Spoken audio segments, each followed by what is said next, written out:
Support for this program provided by General Motors.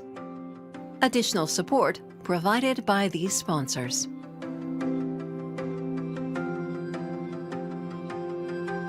Hi, I'm Will Glover, One Detroit producer and your Future of Work host. Thanks for joining me for this month's Future of Work Town Hall. Baby boomers, Gen X, Millennials, Gen Z, each generation has its unique perspectives, questions, and aspirations around the future of work, and about what'll make Michigan the best place for them to live, work, and play.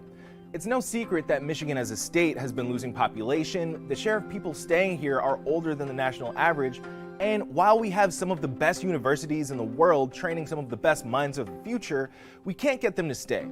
There are many moving parts, so we decided to start by taking a look at each generation's outlook on the future and how each has an impact on Michigan's workforce. In January, I caught up with Detroit Free Press financial columnist Susan Tompour to talk about baby boomers, the generation born between 1946 and 1964. Known as Generation Me, they claim the title of richest generation in American history, and a cohort that's home to Bill Gates, Stevie Wonder, and John Wick himself, Keanu Reeves. By 2030, they'll be at least 65 years old. That means retirement is just around the corner. Or is it? How has the economy changed since 2019, just before the pandemic, to where we are today? And how has that impacted people's savings and investments? We didn't think we were going to be here. When the pandemic shut down much of the economy, the recovery wasn't expected to be rapid, but a lot of money was brought in by Congress and these stimulus packages. But many people don't feel very secure right now, and that's an issue right now as people think about their retirement, and it could lead to some delaying when they're going to retire. But the key thing here is about the market and investing, which made it very difficult last year. Interest rates were going up. The Fed pushed rates up rapidly. That hurt bond funds. And bond funds have traditionally have been a cushion, have been supported. And they had a terrible year last year, down about 10% or so. So that did mean a lot of people lost a lot of money in those 401ks. In general, I guess people been saving enough for retirement, and specifically baby boomers, since it's, could happen for them in the next 5 to 10 years? Yeah, in general, no. I think in general, a lot of people are overestimating how much Social Security will help them. A lot of people don't pay attention to some of the details in some of these circumstances. One thing that's key for boomers who are born in 1960 and after, their full retirement age to get their full benefits for Social Security is up to 67. A lot of people don't realize that. And in the past, that would have been for generations before at 65, and then it moved to 66. So that's a key point to understand. You really want to understand that. One of the numbers, I guess, that people were touting or always talk about is, having 80% of your pre-retirement monthly income available to you. Or was that something that people are still able to hit? What was that 80%, changed? yeah. Yeah, Like that sounds yeah, that'll be great, right? For nice. some people, Yeah. it's not gonna happen because the pensions are also different. So that is going to put pressure on people to stay in the workforce a little bit longer. 80% is a lot. Some people say you might even need more if you're going to be traveling, or if you've got healthcare issues. I mean, there really are crazy numbers out there that you might not save as much as you think when you quit working, depending on how much you spend, how much you want entertainment, how sick you are, if you need a lot of healthcare. I think, only about half of Americans, this is one key point, are able to keep steady employment when they're in their 50s. So that is really what's hurting a lot of people. Think about that. Only half of the people who are like 50 and above can hold on to that job. What that means is they're looking for another job, and it's probably lower paying. According to Pew Research, by 2031, there will be actually more 65 to 74-year-olds that are participating in the labor force. What is your reaction to that stat based on what we've been talking about? Well, that's where the trend's been going. So if we take the trend and keep it consistent, that's where it's been going. A lot of talk about 30% of the people who would be in that age group being in the workforce, which is a lot, if we get there. And it's also key to understand, some of the reasons that people would want to do that. One, they need more money. Two, they like their jobs. If you're educated, have a good job, are able to work remotely. AARP just came out with a survey they did of people 40 and higher. And the top thing they want is to be able to work remotely. They want to be able to have some flexibility out of the office. So, now that we have more flexibility out of the office, I'm working from my home here right now. People do feel a little bit more comfortable. They feel like they can handle things a little bit better. So they may want to stay in the workforce longer. But there's the confluence of, okay, are you not in great health? Because there are people who are actually in worse health than their parents would have been at their age. Everybody isn't equal. That's the really crazy thing about retirement. How much are businesses and organizations participating in that decision as to whether somebody is retiring or not? Up until this point, companies have been looking at retirement as a way to save money many times because they view those workers as higher paid workers. Maybe they had some benefits in place that they stopped offering people and say hired after 2010 or 2013 in terms of pensions and that sort of thing. But the reality is we have a tight labor force. And they discovered in the pandemic that losing, people who had institutional knowledge, who could do the job pretty productively. Some of the research is showing that when two generations work together, much more productive because you are able to get some knowledge and in terms of how to do the job quickly, how to do it accurately, how to get things done promptly. One thing that I'm thinking about that seems to be key, our economy is very different than it was, 5 years ago. Things may be changing. Some of that experience is going to be very valuable if we're looking at a downward trend in sales. How do you pick sales? How do you, increase some of this? I think companies need that knowledge. In Michigan, we're looking at some pretty tight times with the population. The University of Michigan forecast is showing after 2045, the state sees more deaths than births. So, we are going to have a tight population. That's going to put pressure on companies. The one good thing is we've had an outflow of college graduates over the years. They've gone to other states. They've gone to Chicago's, New York, elsewhere because they need jobs somewhere else. That might keep some of the talent. We might not have some of that young brain drain that we faced in the past going forward. I don't think companies are really looking at this. Some are, but I don't think overall anybody's really ready for what's going to happen next. Next, we'll take a look at Generation X. Born from 1965 to 1980, this cohort is sandwiched between the baby boomers and millennials. The latchkey generation claims the highest income, but holds the most debt. In the workforce, they're moving into leadership roles as baby boomers make their exit, so now the ball's in Gen X's court. As they enter midlife and mid-career, they're also raising teenagers and caring for aging parents. They'll have the power to make change as we head towards new business landscapes, technological advancements, and whatever else the future holds. The question is, are Michigan's Gen Xers ready for the next 5 to 10 years? Well, I spoke with Michigan Works CEO Ryan Hunt to get closer to an answer. Ryan, let's just jump right in. Let's set the table. What is the workforce landscape right now for someone who's a Gen Xer? Are they what level of job are they holding? What's the next step for them in the workforce? Tell me a little bit about that.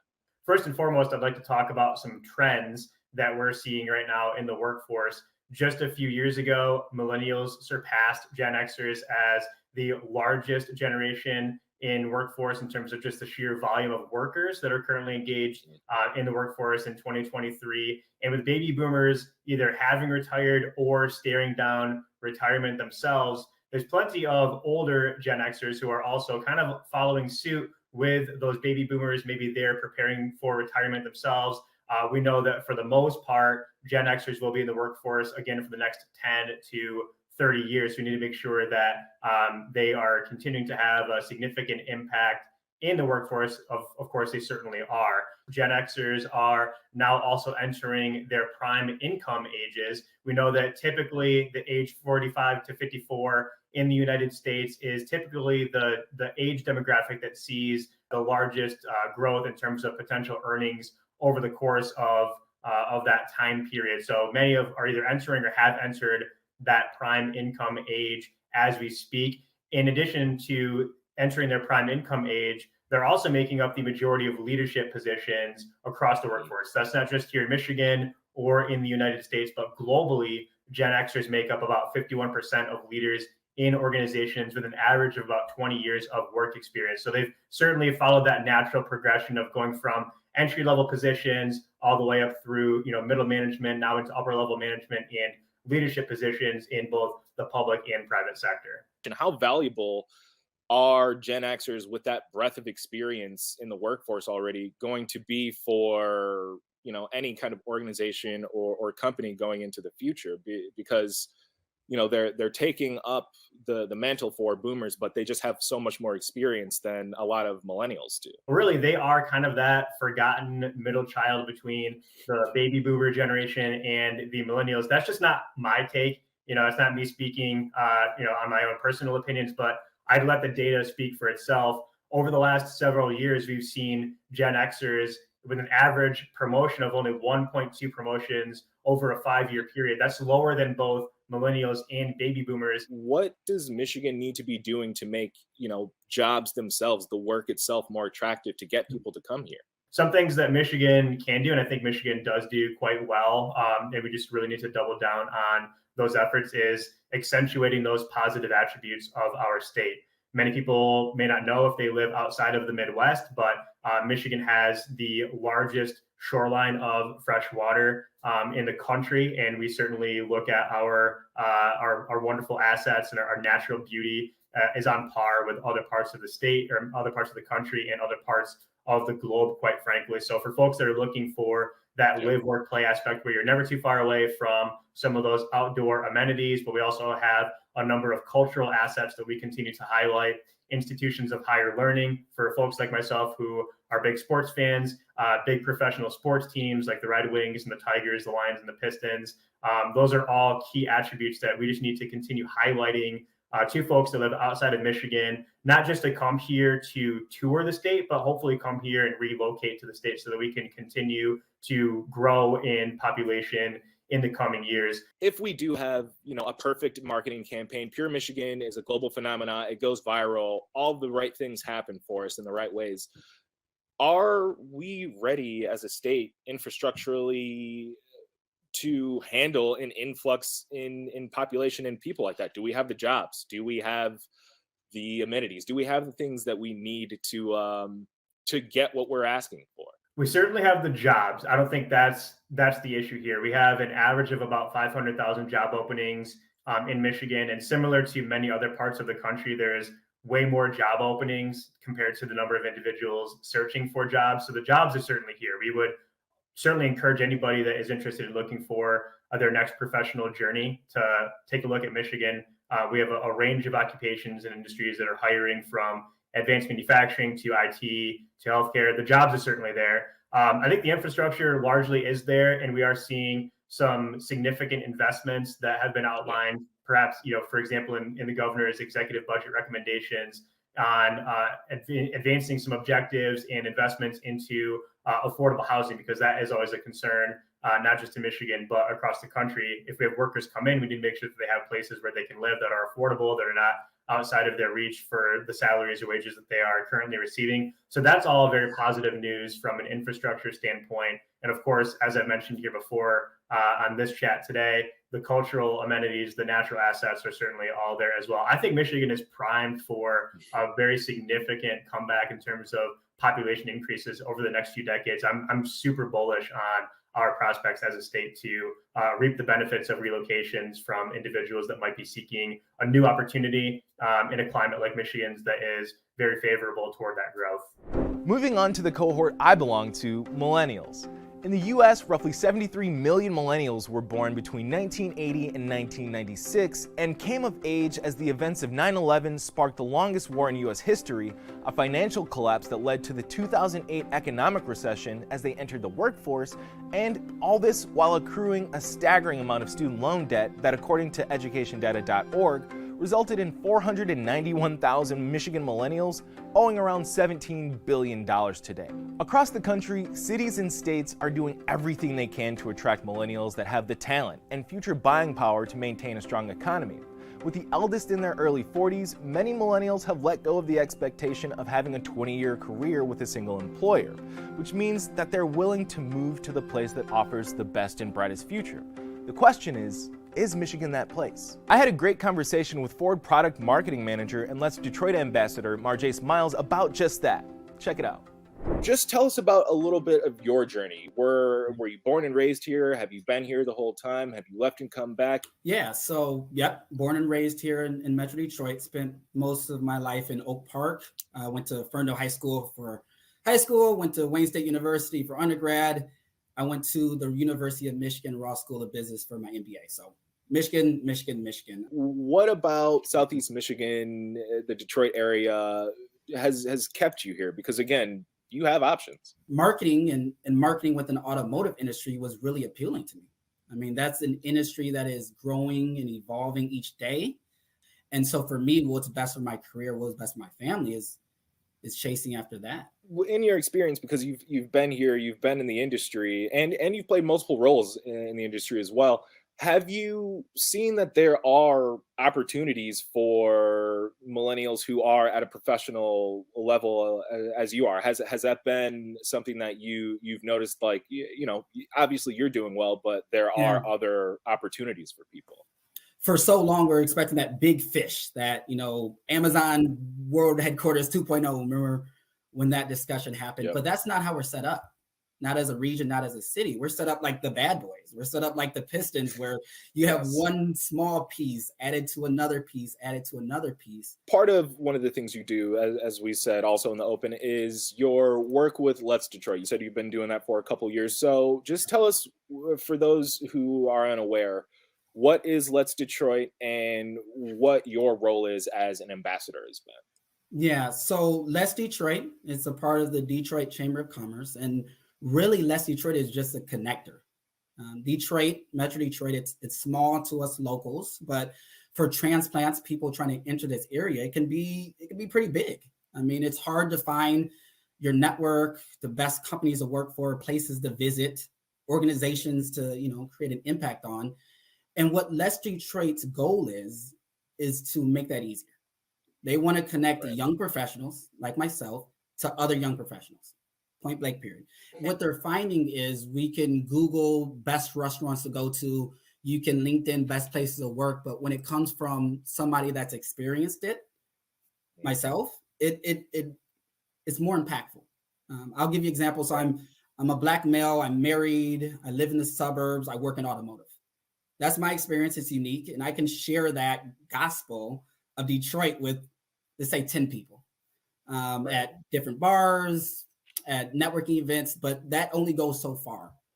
What Let's Detroit is equipped to do is amplify that. What kind of difference does it make to actually have a real life person help you figure these things out when you're essentially considering and looking into what is a major life shift? So this might be a millennial answer, but I think connections are important. I mean, as we're making these decisions, it's a lot harder to leave an area if you have those emotional and real connections to that area. And the only way to create it is not through a Google search, it's with somebody like myself or other Let's ambassadors showing you around.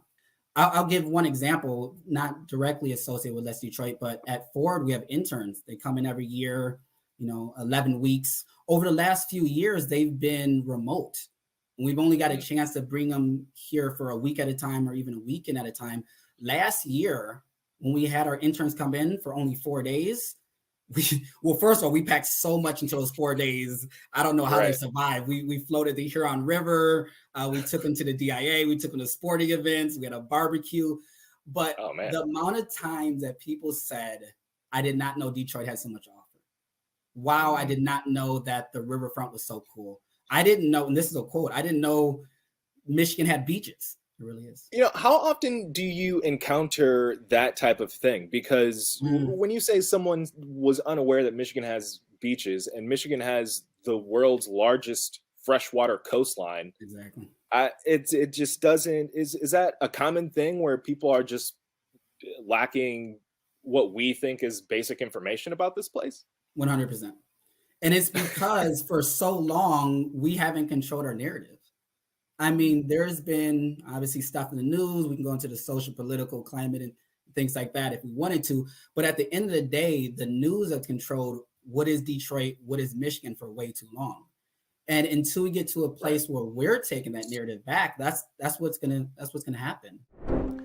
Generation Z, born in the mid to late 90s, some are transitioning from high school to college, while the eldest of the generation have joined the workforce. They've come as age as social media solidified its role in society, political division swept the nation, and a pandemic took them out of school and away from their peers. Recently, I sat down with 3 Gen Z panelists in front of a live audience at the Marygrove Conservancy to talk about their career paths, their optimism, whether they're staying in Michigan, and more. Enjoy the conversation. How optimistic are you about your future in general, and how optimistic do you think your peers are? We'll start with you. Well, I would definitely say I was not as optimistic as I am now, my senior year of high school. I was leaving and I knew there was somewhere to go, but I didn't know if I wanted to be there.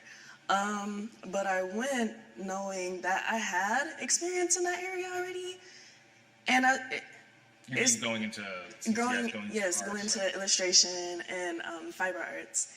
But now that I'm engaging and experiencing at a more professional level, I feel as though this is something I would like to pursue. I do see myself doing this in the future, and I am pretty optimistic of what holds ahead of me. Cool. What about you, Sam? Personally, the future looks pretty optimistic to me. I know a lot of my friends, they also probably feel optimistic. We're all going into good universities, or going into a job, or taking a gap year and have a goal for that gap year, want to do entrepreneuring. Everybody's doing their own thing. Everybody's we're done with high school. Let's move on to the future. So it's really, I don't know. Everybody seems happy around. What about you, Kevin? I personally, now with the path that I have taken, I do feel very hopeful, just because there is a large need for trades. However, I know a lot of my friends that are still in university, they are a little bit fearful just because they're not sure what they want to do. Right.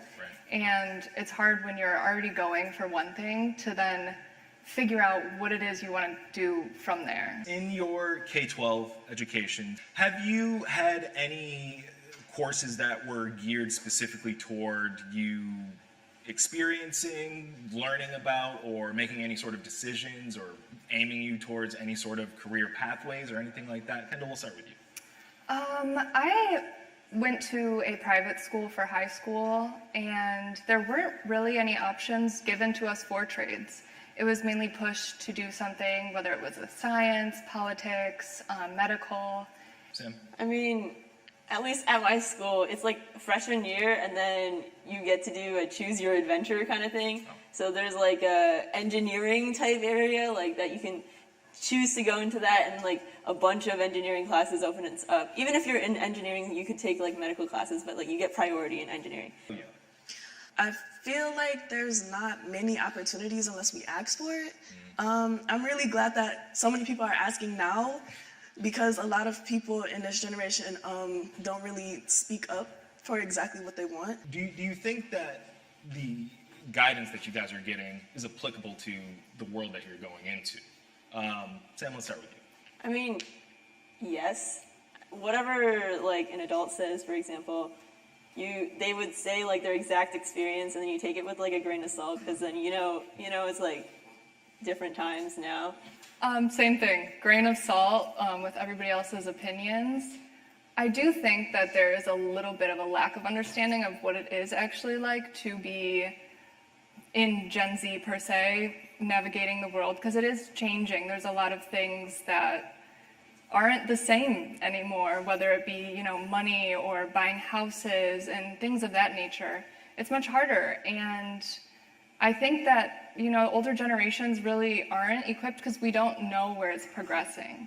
I usually, when people give me advice on where to go, I usually don't take it to heart unless they have some experience in that field. And even then, I still don't, hold it down in stone. Are you guys planning on staying in Michigan once you've graduated? I see you smiling already, so that doesn't bode well.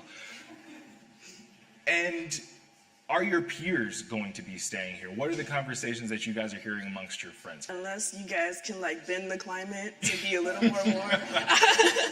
I don't think I can stand any more 6-month winters after I finish college. That's fair. Yeah, but everything here is perfectly fine. I think some of my peers are going to stay, but me, I'm not sure. I couldn't say. Sam, what about you? Because Michigan, obviously, engineering is something that we do better than a lot of people in the world. I'm just putting that out there. I know. Please stay. No, Yeah. What is your thought? I'm definitely gonna stay here in Michigan. Like you said, like Michigan's like so great for engineering. So why would I leave? I don't know. I'm gonna stay. But my friends definitely want to leave.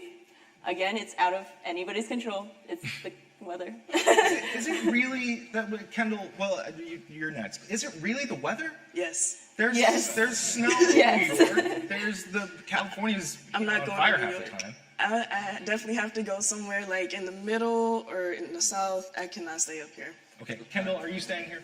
No.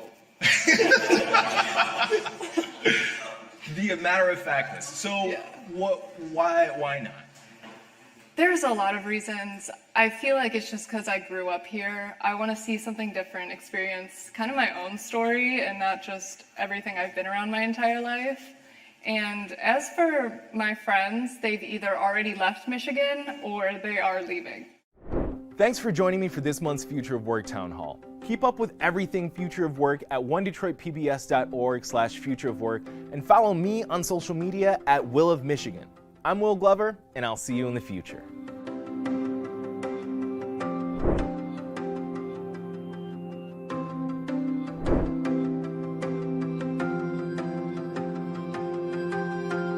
Support for this program provided by General Motors. Additional support provided by these sponsors.